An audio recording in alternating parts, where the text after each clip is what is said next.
मोली सब बांध ले। उसके बाद में भगवान कलश की पूजा होगी।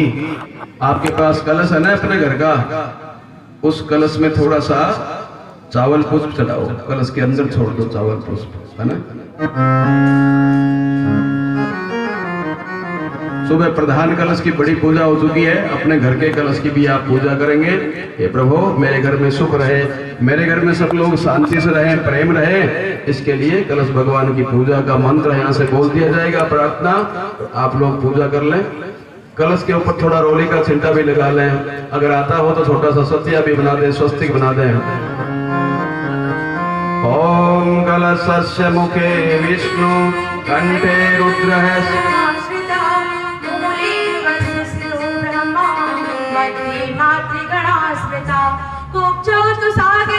सर्वे सप्तद्वीपावसुंधरा ऋग्वेदोऽथ यजुर्वेदः सामवेदो यथर्वणः अंगश्च संहिताः सर्वे कलशन्तु समाश्रिताः अत्र गायत्री सावित्री शान्ति पुष्टिकरी सदा त्वयि तिष्ठन्ति भूतानि त्वयि प्राणाः प्रतिष्ठिताः शिवः स्वयं त्वमेवासि विष्णुस्त्वं च प्रजापतिः आदित्या वसवो रुद्रा विश्वे देवाः सपैत्रिका त्वयि तिष्ठन्ति सर्वे अपि यतः कामफलप्रदा त्वत्प्रसादादिकं यज्ञं कर्तुमिति करोतुः सानिध्यं तेनैव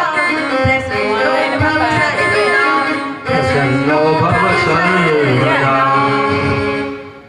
अब आप एक काम करो, इधर माता जी गुरु जी की आपको फोटो दिख रही है क्या, है ना। आपके थाली में स्वस्तिक सतिया बनाया हुआ है कि नहीं है? है तो थोड़ा खोल लीजिए, उस पर कोई चीज नहीं हो, साइड में कर लें और सब चीजों को।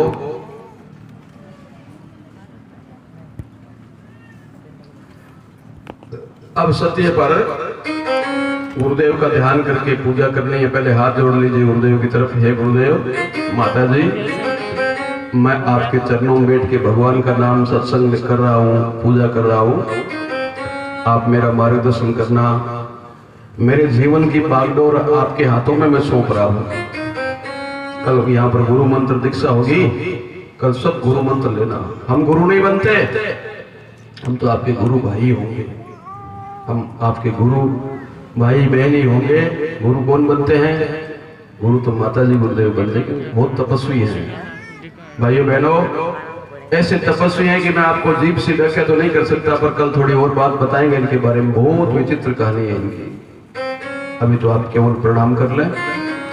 ओम अखंड मंडलाकारं व्याप्तं येन चराचरं तत्पदं दर्शितं येन तस्मै श्री गुरुवे नमः। माता जी को प्रणाम करें। यथा सूर्यस्य कान्तिस्तु श्रीरामे विद्यते सर्वशक्ति स्वरूपाय माता भगवती। एक ही ऐसा मंत्र है जो हर प्रकार की मनोकामना को पूरी कर सकता है। कौन सा मंत्र? ये पुराने जमाने में जितने भी राजा महाराजा थे ना, वो सब गायत्री माता का जप अनुष्ठान करते थे। उसको बता दिया, गुरु मंत्र दे दिया, गायत्री मंत्र का जाप किया था। राजास्पति गायत्री मंत्र का जप करने लग गया। अब जप करते करते उसके घर में एक बहुत सुंदर दिव्य आत्मा, एक बच्ची पैदा हुई। उसका नाम रखा गया सावित्री। वो गायत्री माता का वरदान ही मानते थे। आपके पुष्कर जी में भी सावित्री माता का मंदिर है कि नहीं है? गायत्री और सावित्री एक ही होती है। भगवान की दो शक्तियां हैं, जैसे पक्षी के दो पंख होते हैं, वैसे भगवान की दो शक्तियां, एक दिखने वाली शक्ति, एक नहीं दिखने वाली शक्ति। दिखने वाली शक्ति का नाम सावित्री है, और जो अदृश्य जगत में जो दिखती तो नहीं लेकिन है शक्ति, उसका नाम है गायत्री। लड़की का नाम क्या रखा? सावित्री। और राजा अशोकपति की बेटी सावित्री। एक मंत्र का क्या अर्थ है, अर्थ बता देता हूं आपको। पहले मंत्र में क्या लिखा है? जो मनुष्य तंबाकू खाता पीता है, कौन? जो ने पाठ किया था ना, घर वर सुप्रद लहे कुमारी, विधवा रहे सत्य व्रत धारी। जो सदवा मतलब स्वागिने, जो स्वागिन माता गायत्री का जप करती है, जो सदवा सुमरे चितलाई, अछत सुहाग सदा सुखदाई, उसके घर सुहाग को कोई खतरा नहीं होता। आप जो ये दीपक जलाएंगे, ऐसा दीपक लक्ष्मण की पत्नी उर्मिला ने जलाया था। भगवान राम के छोटे भाई थे लक्ष्मण जी तो वनवास चले गए। पीछे से उसकी पत्नी महल में रहती थी, वो रोजाना एक दीपक जला करके गाय के घी का और ओम भूर्भुवस्सुः तत्सवितुर्वरेण्यं भर्गो देवस्य धीमहि रोजाना गायत्री का जप करती थी। लक्ष्मण जी को एक बार शक्ति बाण लग गया, लक्ष्मण जी मर भी गए, लेकिन उसके प्राण यमराज नहीं ले जा सके, क्योंकि उसकी पत्नी उसके लिए प्रार्थना करती थी। भाइयों बहनों, वो लड़की भी बड़ी हो गई, राजा सुबोधि की गायत्री मंत्र जपते करते करते 20-22 की हो गई। लड़की के पिताजी बोले, बहुत लाड रखते थे, एक ही बेटी थी ना, बड़े प्यार से भगवान ने उसको भेंट में दी थी, इतनी अच्छी सुंदर बच्ची। भाइयों, राजा बोला, बेटी सावित्री तू जाकर के अपना बर खुद। पुराने जमाने में बच्चों को थोड़ी छूट होती थी, कुमार तेरे को दिखाए, कोई तेरे को पसंद नहीं आ रही है, मजदूर लड़का, क्या बात करेगी इससे? नहीं, मेरा हुक्म है, उसको बुलाओ। लड़के को बुलाया गया, लड़का रथ के पास आके खड़ा हो गया। बोलो महाराज क्या बात है? बोलिए राजकुमारी तुमसे बात करेगी। राजकुमारी ने पूछा, तेरा क्या नाम है? उस लड़के ने कहा, मेरा नाम तो सत्यवान है। सत्यवान नाम ही है कि कभी सच बोलते हो? बोले मैं सदा सच ही बोलता हूं। क्या काम करते हो? लड़का बोला, मैं लकड़ी काटता हूं, बेचता हूं और मेरे बूढ़े अंधे माँ बाप की सेवा करता हूं। ब्राह्मणों, इस लड़के का तिलक कर दो, मेरा तो यही वर है। भाइयों बहनों, सब ब्राह्मण तब्बे में पड़ गए कि ये गरीब लड़का है, कहाँ राजा भोज, कहाँ गांगू तेली, कोई मुकाबला है, इस मजदूर के साथ ब्याह करेंगे तो राजा हमें जेल में डाल देगा। सब बोले, इस लड़के को वहां ले जाओ, इसका बाप जाने दिए जाने। सत्यवान को रथ में बिठाया गया, महल में लेकर के आए।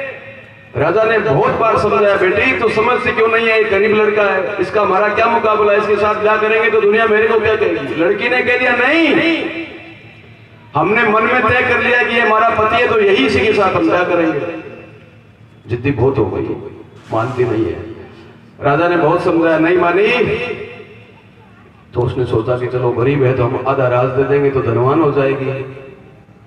पर इसका भाग्य तो देखो, ब्राह्मणों ने उसकी जन्म कुंडली बनाई, उसकी हस्तरेखाएं देखी, भाग्य देखा गया तो उम्र लिखी हुई थी 14 महीने। 14 महीने बाद तो मर जाएगा ये। उसने कहा, नहीं सावित्री, अब हम तुम्हें इसके साथ ब्याह नहीं करेंगे तुम्हारा, 14 महीने बाद तो विधवा हो जाएगी। पिताजी, किसी भले आदमी के साथ 14 महीने का सुहाग ही ठीक है। हिंदू की बेटी एक का वर्ण कर लेती है ना तो दूसरे की तरफ नहीं देखती, अब तो यही हमारा पति है। राजा बड़ा नाराज हुआ, उसने निकाल दिया कि चली जाए यहां से। उस मजदूर के साथ, सत्यवान के साथ राजा ने सावित्री को घर से बाहर कर दिया। सावित्री घर आई, अपने पति से कहने लगी, क्यों, आपको पता है आपकी उम्र कितनी है? बोला, हाँ जानता हूं, मेरी 14 महीने की है। आपके जीवन पर मेरा अधिकार है, क्योंकि मैं आपकी अर्धांगिनी हूं, मैं आपकी पत्नी हूं, इसलिए थोड़ा आपको मेरा कहना मानना पड़ेगा। क्या? मैं जो गायत्री माता का जप करती हूँ वो आपको भी करना है। मुझे तो आता नहीं, बोले मैं सिखा देती हूँ। ओम भूर्भुवस्सुः, दीक्षा हो गई। पत्नी ने पति को दीक्षा दे दी गायत्री मंत्र की। गायत्री मंत्र सीख लिया, अब रोजाना जप करने लगे। कितना? सावित्री को मालूम था कि 14 महीने बाद ये मरेगा, इसलिए बचाना है तो इसको महान अनुष्ठान करके देना पड़ेगा, शक्ति होनी चाहिए। 66 माला पति पत्नी गायत्री का रोज जप करने लगे। वो लकड़ी भी काटता था लेकिन माला जप जरूर करता था। बहनों भाइयों, माला जप करते करते 14 महीने पूरे हो गए। अंतिम दिन जिस दिन आया, मौत वाला दिन, उस दिन सावित्री अपने सासू ससुर को हाथ जोड़ के बोली। सासू ससुर कौन थे? बेचारे गरीब थे, झोपड़े में पड़े रहते, बूढ़े आदमी थे, आंखों से पूरे अंधे थे। पिताजी माताजी, आज मैं आपकी सेवा नहीं कर सकती, आप आज्ञा दीजिए, मैं आज इनके साथ जंगल में जाऊंगी। लड़के से भी कहती आज मना मत करना, मैं आपके साथ जाऊंगी। लड़का बोला तुम राजकुमारी हो, जंगल में बहुत कष्ट रहता है, तुम सहन नहीं कर पाओगी। उसने कहा मैं सब कुछ सहन कर लूंगी, आप मना मत करो, आज मुझे विशेष कारण से आपके साथ चलना है। चली गई जंगल में, खेजड़ी पर चढ़ा लड़का, काटने लगा, काटते काटते मौत आई और कुल्हाड़ी छूट के धड़ाम से नीचे जमीन पर गिर गया। गिरते ही प्राण नहीं निकलते। आपने छिपकली को मरते हुए देखा है क्या? कई बार छिपकली आपके किवाड़ के बीच में फंस जाती है और टूट जाती है, तो पूंछ इधर हिलती है नहीं हिलती, और धड़ इधर से मुड़ के देखते, देखो मेरी पूंछ वहां रह गई। पूंछ इधर है, धड़ इधर है, धड़ में भी प्राण है और पूंछ में भी। बाद में वो पूंछ का प्राण निकल करके धड़ में प्रवेश कर जाता है और धड़ भाग जाता है और उस पूंछ को चिंटियां घसीट के ले जाती है। प्राण एकदम ही नहीं निकल जाता। सावित्री को पता था कि सत्यवान का प्राण निकला नहीं है, उसने घसीट करके अपनी गोदी में रख लिया सत्यवान की बॉडी को, शरीर को, और बेचारी और कुछ नहीं जानती थी। हे गायत्री माता, मन तो तेरा जीवन भर स्मरण किया है, आज मेरे सामने ये मौत आ गई है, ये जबरदस्ती मेरे पति को ले जाना चाहती है, मुझे विधवा बनाना चाहती है, माता जी रक्षा करना। सावित्री गोदी में रख करके ओम भूर्भुवः स्वः तत्सवितुर्वरेण्यं भर्गो देवस्य धीमहि धियो यो न प्रचोदयात्। ओम भूर्भुवः स्वः तत्सवितुर्वरेण्यं भर्गो देवस्य धीमहि धियो यो न प्रचोदयात्। ओम भूर्भुवः तत्सवितुर्वरेण्यं भर्गो देवस्य धीमहि धियो यो न प्रचोदयात्। ओम भूर्भुवः स्वः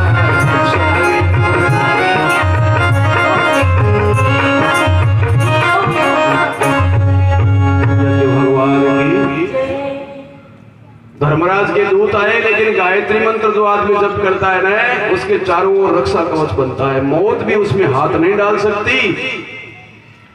बेचारे वापिस भाग गए।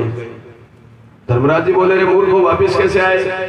उस जीव को सत्यवान को लेके नहीं आए। बोले महाराज उसकी पत्नी गायत्री का जप कर रही है, हम तो उसमें हाथ भी नहीं डाल सके, आग लग जाती है उसको छुए तो। अच्छा मैं चलता हूं। धर्मराज खुद खड़े हुए आकर के हाथ जोड़ के बोले बेटी सावित्री, इसका टाइम पूरा हो गया, विधाता का लेख है, 14 महीने बाद मरना था, 14 महीने हो गए तेरे ब्याह को। सावित्री तो बोली नहीं बिल्कुल, बस एक ही मंत्र ओम भूर्भुवः स्वः जप कर रही है। धर्मराज गिड़गिड़ाने लगा, बेटी विधान टल जाएगा तो छोड़ इसको, तो कोई वरदान मांग ले, मैं प्रतिज्ञा करता हूं तो तुम मांगेगी वो देने को तैयार हूं। तब सावित्री ने आंखें खोली, धर्मराज जी से कहा तैयार हो, हाथ में जल लीजिए, प्रतिज्ञा कीजिए, जो सावित्री मांगेगी वो देने को मैं तैयार हूं।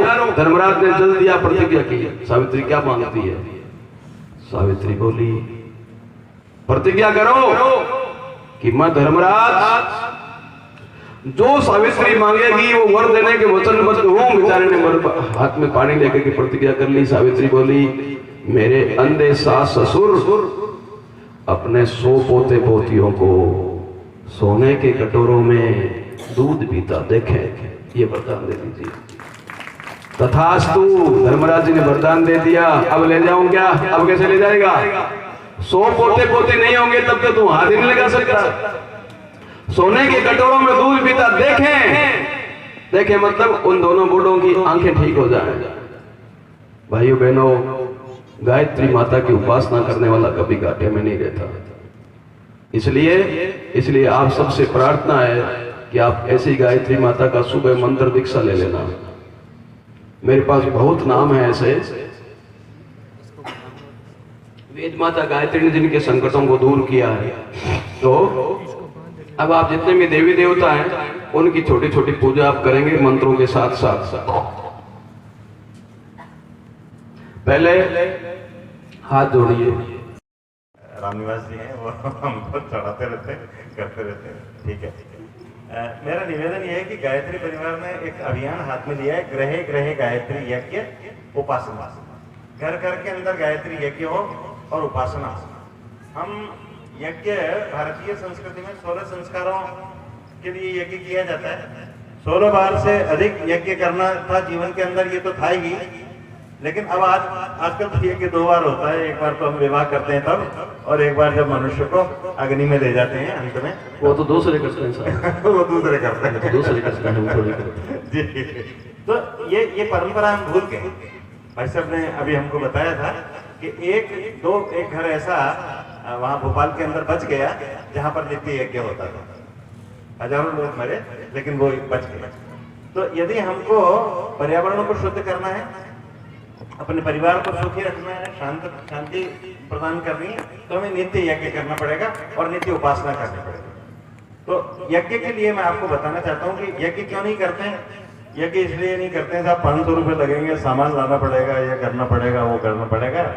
500 रुपये और लगेंगे, पंडित जी को बुलाना पड़ेगा और उनको दक्षिणा भी देनी पड़ेगी, और वो लग जाएंगे, और 2.5 घंटे का समय लग जाएगा साहब, 2 घंटे का समय लग जाएगा। तो हम यज्ञ कैसे करें? हमारे पास तो 2 घंटे का समय नहीं है। तो आप सबको ध्यान है कि गुरुदेव और गायत्री परिवार इस संस्कृति के जागरण के लिए लगे ही हैं। आज के 30 साल पहले जब गुरुदेव गए, उससे पहले हमको दीप यज्ञ देकर के गए। उन्होंने दीप यज्ञ की पद्धति आज जो यज्ञ कर रहे हैं, ये उन्होंने ही प्रचलित की थी। अब एक और सूक्ष्म गायत्री यज्ञ हम सबसे सूक्ष्म जल्दी से जल्दी कर सकें, थोड़े से खर्चे में कर सकें, उसके लिए गायत्री परिवार ने एक व्यवस्था की है। उन्होंने एक किट बनाया है। ये किट मैं आपके सामने दिखाता हूँ। आप आ जाओ। ये किट है, ठीक है ना? ये किट है। ये किट में आप देखेंगे कि एक छोटा सा कुंड दिया हुआ है। ये जो है अपने चीनी मिट्टी होती है, तो चीनी मिट्टी का जैसा कुंड होता है वैसा चीनी मिट्टी का एक कुंड है। इस कुंड के अंदर एक खड्डा दे रखा है, और इसके अंदर जो खड्डा दे रखा है, ये आपको 30 बत्तियां भी दे रखी हैं। इन बत्तियों को घी में डालिए, घी में भिगो करके एक बत्ती इसके अंदर रख दीजिए और 1 चम्मच घी डाल दीजिए, तो ये आपके कुंड के अंदर अग्नि प्रज्वलित हो गई। ये इसके साथ में एक दीपक दिया है, ये गाय के गोबर का, देसी गाय के गोबर का और दीपक है। इस दीपक को थोड़ा सा घी में डबो दीजिए। कितना घी लगेगा? 5 ग्राम 6 ग्राम घी लगेगा इसके अंदर, तो ये गीला हो जाएगा। उसको इस जलते हुए दीपक के ऊपर रख देंगे, और इस दीपक के अंदर भी थोड़ा सा कपूर डाल दीजिए और अपने नारियल के 4-5 चिटक डाल दीजिए और उसको भी प्रज्वलित कर दीजिए। 2 मिनट गायत्री मंत्र जपिए, ये प्रज्वलित होने लग जाएगा, जलने लग जाएगा। अब आपको न तो समीधा की जरूरत है, आपको न तो लकड़ी लानी है, न समीधा लाना है, न कुछ लाना है। इसी के अंदर थोड़ी सी सामग्री दे रखी है, और 24 गायत्री मंत्र बोलिए और आहुतियां दे दीजिए। जैसे कि मन्नी भाई साहब ने बताया था कि आप जो है 5 मिनट में, 10 मिनट में, जितना आपको समय लगाना है, आप 5 आहुति देंगे तो और जल्दी हो जाएगा। 24 आहुति दे देंगे तो 10 मिनट लग सकते हैं। और ज्यादा देना चाहते हैं, हमारे कार्यकर्ताओं ने इसके अंदर 108 तक आहुति दी है। इस छोटे से इसके अंदर एक छोटी छोटी आहुति देते जाइए। 2 जने हैं तो थोड़ा थोड़ा 1-1, 2-2 बूंद घी डाल सकते हैं। पति पत्नी है तो एक जना घी का उपयोग कर सकता है, एक जना उसका कर सकता है, तो ये सामग्री का उपयोग कर सकता है। तो इस प्रकार से आपको यज्ञ करना है। इस किट के अंदर 30 तो ऐसे दीपक हैं, 30 तो ऐसे गोबर के दीपक हैं, एक ऐसा पोर्सिलेन का ये है, 30 इसके अंदर जो है बत्तियां हैं, और थोड़ी सी हवन सामग्री है प्लास्टिक की थैली के अंदर। ये किट जो है 150 रुपए का है, लेकिन इसके ऊपर छपा हुआ है, लेकिन हम इसको अभी अभियान के लिए 110 रुपए के अंदर दे रहे हैं, ठीक है ना? लेकिन अभी हम अजमेर में हमने 200 किट मंगाए थे, सब खत्म हो गए। अभी हम केवल हमारे पास 2 किट है, ज्यादा नहीं। फिर भी हमने व्यवस्था, हमारे पास ये है कि ये जो कुंड है ये अलग से आप ले सकते हैं, ये भी उपलब्ध है। अब आप 2 ही लाए हैं तो और मंगाएंगे कि 2 ही रखेंगे? नहीं, और मंगाएंगे, व्यवस्था करेंगे। आपके लिए और मंगा देंगे, जिनका मन हो तो ले लेना। जी जी जी। ये जो कुंड है ये हम पर्याप्त लेकर के आए। यहाँ आप जितने लेना चाहते हैं ये कुंड ले सकते हैं। और ये जो दीपक है, ये दीपक आप ले सकते हैं, ये 1.5 रुपए का। तो ये कुंड ले लिया और एक दीपक का पैकेट है 45 रुपए का, वो आप ले लिया, आप अपने घर पे लेकर के जाएं तो आप आराम से यज्ञ कर सकते हैं। अभी जब हमको एक 108 कुंडी यज्ञ करना था अजमेर के अंदर, तो हमारे को ये दीपक की कमी पड़ गई। ये जो हमारे पास कुंड है इसकी कमी पड़ गई। तो हमने वहां पर स्थानीय कुम्हार से बात की और कुम्हार से कहा यार आप नहीं बना सकते क्या? तो उसने कहा नहीं सर बना सकता हूँ। उसको हमने डिजाइन दिया, बताया, तो ये देखिए ये मिट्टी का एक दीपक है, ये जो है ये कुम्हार ने बना दिया। इसके अंदर वैसी व्यवस्था कर दी है, वो जो दीपक है उसको आप इसमें जो प्रोजेक्टेड पोर्शन है इसके ऊपर रख सकते हैं और वैसे का वैसे ही ऑन कर सकते हैं। ये कितने का है साहब? ये 10 रुपए का है। मतलब इससे सस्ता यज्ञ नहीं किया जा सकता। अगर आप कुछ करना चाहते हैं तो सारे साधन उपलब्ध हैं और भगवान की कृपा से हमारे को जो है एक छोटी विधि भी दे दी गई है। इस विधि को हमने एक पत्रक में छाप दिया है, इसके आप फोटो खींच लें, यहाँ हम दे जाएंगे तो आप इसके फोटो खींच लें और इस विधि से आप 10 मिनट में 15 मिनट में सूक्ष्म यज्ञ कर सकते हैं। क्या खर्चा है सर? 3 रुपए का खर्चा है यज्ञ का, जो सामग्री चाहिए उसमें। बाकी आपको घी है वो अपने घर में होता ही है, सामग्री थोड़ी बाजार से लेकर के आ सकते हैं। तो मेरा ये निवेदन है कि एक घर घर में यज्ञ की परंपरा को डालें और केवल विवाह और मृत्यु पर ही यज्ञ हो, इस परंपरा को समाप्त करें। 16 यज्ञ तो करना ही है हमको। हर वर्ष आपका किसी का जन्मदिन आता है, विवाह दिवसोत्सव आता है, उत्सव आते हैं हमारे, तो हम यज्ञ करें, क्योंकि भारतीय संस्कृति का यज्ञ जो है वो केंद्रीभूत तत्व है, तो उसको जीवित रखना। इसके लिए मैं आपसे आग्रह और निवेदन करने के लिए आया था। कुछ सामग्री यहाँ उपलब्ध है जो आप ले सकते हैं। यज्ञ के बाद में यही निवेदन करते हैं। धन्यवाद। बहुत सुंदर किट आपको बताया है। रुपए कुछ भी नहीं है सर। अच्छा, आप सभी आज अजमेर से पधारे हुए, किशनगढ़ से पधारे हुए सभी परिजनों से निवेदन है